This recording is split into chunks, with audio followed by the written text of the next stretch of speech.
The first time my ATV moved, I assumed I had parked it wrong. Not completely wrong, just slightly off. Because when you use something every day, you don't always remember the exact position you left it in. Angle, distance, alignment.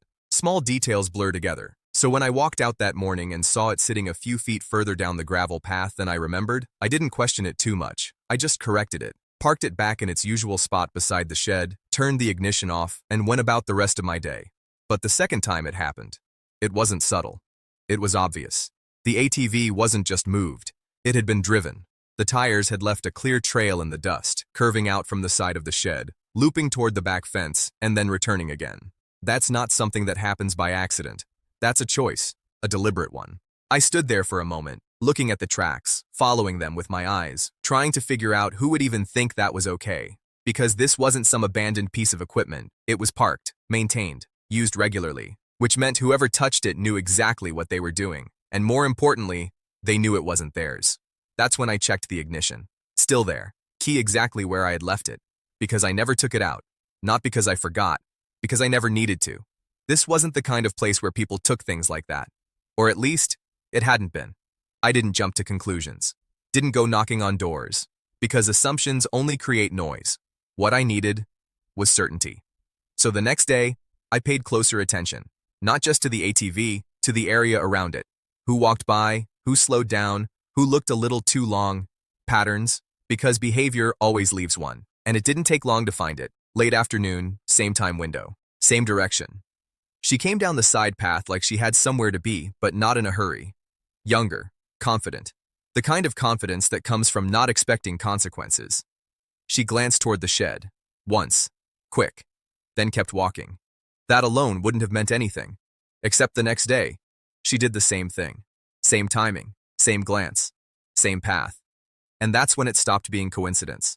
Because repeated attention is never random. It's interest. And interest leads to action. So I set up a camera. Nothing obvious. Just enough to cover the area clearly. Then I waited. Because if something is happening regularly, you don't have to chase it. You just have to let it happen again. 2 days later, it did. Late afternoon. Same pattern.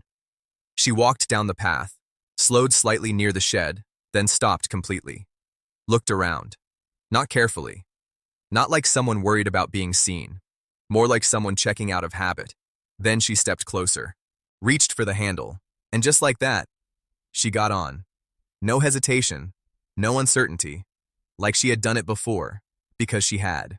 She turned the key. Engine started. And then she drove it straight out of the yard. Like it belonged to her. I watched the footage that night. Twice. Not because I needed proof. Because I needed to understand. There was no urgency in her movement. No sign of concern. Just casual use. Like borrowing something without asking wasn't even a question. The next morning, the ATV was back. Parked near the shed again. Not perfectly, but close enough that someone who wasn't paying attention might not notice. Except now I was. And now I knew. I didn't confront her right away. Didn't go to her house. Didn't bring it up. Because this wasn't a one-time thing. It was a pattern. And patterns don't stop just because you acknowledge them. They stop when something interrupts them. Over the next few days, I let it happen again and again. Same timing, same route, same casual approach. She would take it out, drive it somewhere beyond the property, then bring it back before evening. Every time. Without fail. And every time. She left the key in the ignition exactly the way she found it. That part mattered. Because it meant she wasn't trying to hide anything. She assumed it was fine, allowed. Or at least, unchallenged. That's when I finally went to her house, knocked once. Waited. Her mother opened the door. The HOA president. Of course. That explained the confidence. Yes, she said. I need to talk to you about your daughter, I said. She crossed her arms slightly. What about her? She asked. She's been taking my ATV, I said. Direct. No room for misunderstanding. Her expression didn't change much. Just a slight shift. More irritation than concern. I'm sure that's not true, she replied. Immediate, dismissive. I have it on camera, I said. That got a pause, small, but noticeable. She wouldn't do that, she said. Not denial, deflection. She has, I replied. Another pause, then a slight shrug. Well, if she used it, she probably thought it was okay, she said. Thought it was okay. Like that explained it. It's not, I said. She didn't damage anything, did she? She asked. That question told me everything. because it skipped right past the problem, straight to the outcome. No, I said. Then I don't see the issue, she replied. Calm, certain, like the situation had just been resolved. That was the moment I understood. This wasn't going to stop with a conversation, not with her, because if the boundary doesn't exist in their mind, they won't respect it in reality. I'm telling you now, I said. It needs to stop. She gave a small nod. I'll talk to her, she said. Same tone, same empty assurance. I left. Not because I believed it would change anything, because I knew it wouldn't. And the next day proved it. Same time, same path, same action. She took the ATV again, like nothing had been said. That's when I stopped thinking about asking, because asking had already failed. What I needed now was something else. Something that didn't rely on permission, didn't depend on agreement, and didn't give her the option to ignore it. I looked at the ATV that evening, at the ignition, at the key she kept using without hesitation, and that's when the idea came together. Simple, effective, and completely unexpected, because if she was going to keep using it like it was hers, then the next time she turned that key, it wasn't going to be the same experience, not even close. I didn't take the key out. That part stayed exactly the same, because if anything looked different, she might hesitate, and hesitation was the only thing I couldn't allow. This needed to play out exactly like it had every other time. Same routine, same confidence, same assumption that nothing had changed. But something had. Not visibly. Not in a way anyone could notice just by looking. Only in the way the ATV responded after it started. The adjustment was simple. Nothing damaging, nothing risky. Just a small, controlled change that would interrupt the pattern the moment she tried to use it like she always did. And most importantly, it would do it automatically. Because the entire problem existed without me being there. So the solution had to work the same way. Late afternoon came around again, right on schedule. I didn't go outside, didn't watch from the yard, just stayed inside where I could hear the engine clearly when it started, because sound tells you everything you need to know. Right on time. Footsteps. Then silence for a second. Then the familiar click of the ignition. The engine turned over, started clean, exactly like before. For a moment, nothing was different, and that was intentional. Because if the change happens too early, it doesn't feel connected. It just feels random. She pulled away from the shed. Same direction, same path. Rolling across the yard toward the opening like she had done every day before. Confident, unbothered, expecting the same result. Then she gave it more throttle.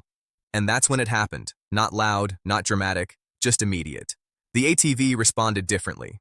The speed didn't build the way it should have. Instead, it held. Limited. Controlled. Like something was holding it back. She tried again. More throttle. Same result. The engine was running fine, but the movement was restricted. That's when the confusion started, because nothing looked wrong. Nothing sounded broken, but it wasn't behaving the way she expected.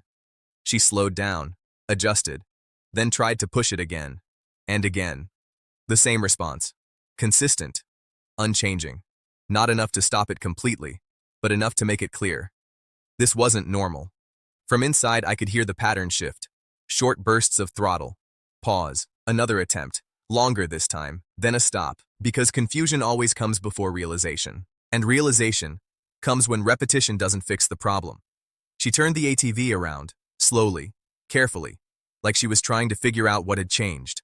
Then she headed back toward the shed, not confidently anymore, not casually, more controlled, more aware. She parked it, not in the usual loose way she had before, more precise, more deliberate. Then she just stood there for a moment, looking at it, trying to understand. Because from her perspective, nothing should have been different. She hadn't done anything different. So why was the result different? That question matters. Because when people don't understand what changed, they hesitate. And hesitation breaks patterns. She didn't try again that day, just walked away. Slower than usual. Glancing back once before leaving. That was new. The next day, I watched again. Same time, same approach. But this time, there was a pause. Right at the edge of the shed. She looked at the ATV, then around the yard, then back at the ATV again. Not as confident, not as automatic, but still curious. Because habits don't disappear instantly, they resist. She stepped closer, reached for the handle, got on, turned the key again. Engine started, same as before. For a second it looked like she might not move it, like the hesitation might win. But then she did, slowly this time. easing forward instead of taking off, testing, and as soon as she tried to pick up speed, the same response, controlled, limited, unchanged. That's when it clicked. Not fully, but enough, because now there was a pattern she couldn't ignore. Something had changed, and it wasn't random. She stopped, turned it off, sat there for a moment, then got off. Didn't try again, didn't push it, just left. That was the second shift, from confidence to uncertainty. And uncertainty is where control disappears. Over the next few days, she didn't touch it at all. She still walked past, still looked, but she didn't get on, didn't start it, didn't test it. Because whatever she thought might happen wasn't worth the risk of finding out again. And that's how behavior changes. Not by force, but by removing predictability, making the outcome uncertain. But that wasn't the end of it. Because just like before, when direct action stopped working, another approach was coming. And this time, it wasn't going to come from her. It was going to come from her mother. For a few days after the ATV stopped being easy to use, everything went quiet. No footsteps near the shed, no engine starting in the afternoon, no casual rides that ended with it being dropped back like nothing had happened. Just stillness. On the surface, it looked like the problem had solved itself, but it hadn't. Because silence like that doesn't come from acceptance. It comes from hesitation, and hesitation always leads to something else. A different approach, a different angle, and right on time, that's exactly what showed up. Another notice. Same place as before. Left at the edge of my driveway, carefully positioned like it was meant to be seen before anything else. I picked it up and read it once, then again. Concern regarding potential mechanical hazard on property impacting neighborhood safety. Hazard. That word was doing a lot of work, because it shifted the focus completely, away from what had been happening, and towards something new, something that sounded serious without actually explaining anything. According to the notice, there had been reports that my ATV was malfunctioning and could pose a risk. No mention of why anyone would be using it in the first place. No context, just the outcome, which was exactly how she had framed things before. Remove the cause, highlight the result, and hope no one asks questions. A few days later, the HOA scheduled a meeting. Not urgent, not dramatic, just structured, predictable. The kind of setting where things can be presented in a controlled way. I went, same as before, on time, no rush, no reaction. Because this wasn't about defending anything, it was about showing what had actually been happening. She was already there, seated at the front. Same posture, same expression, but something about it felt different, less certain, like she knew this wasn't as simple as she wanted it to be. When the topic came up, she spoke first, explaining how there had been concerns about the ATV's behavior, how it wasn't operating normally, and how that could create issues if left unaddressed. Carefully worded, structured, but incomplete, because it didn't explain why her daughter had been using it in the first place, and that part mattered. When it was my turn, I didn't argue, didn't challenge the wording. I just filled in what was missing. Calm, clear, direct. The ATV operates normally when used by its owner, I said. A small pause. Then I continued. The only time it behaves differently is when it's being used without permission. That shifted the room, not dramatically, but enough. Because now there was context, and context changes everything. She didn't respond immediately, which told me she hadn't expected it to be framed that way. So I continued. I've recorded multiple instances of it being taken and used without my knowledge, I said. Then I showed the footage. Not all of it, just enough. Her daughter walking up to the shed, getting on, starting the engine, driving off, multiple days, same pattern, same behavior, no hesitation, no permission, just use. The room went quiet, because there wasn't anything unclear about it, no interpretation needed, no explanation required. One of the board members leaned forward slightly. Was this addressed directly? They asked. Yes, I said. I spoke to her about it. A glance in her direction, brief, then back. And it continued, I added. Another pause, then a nod.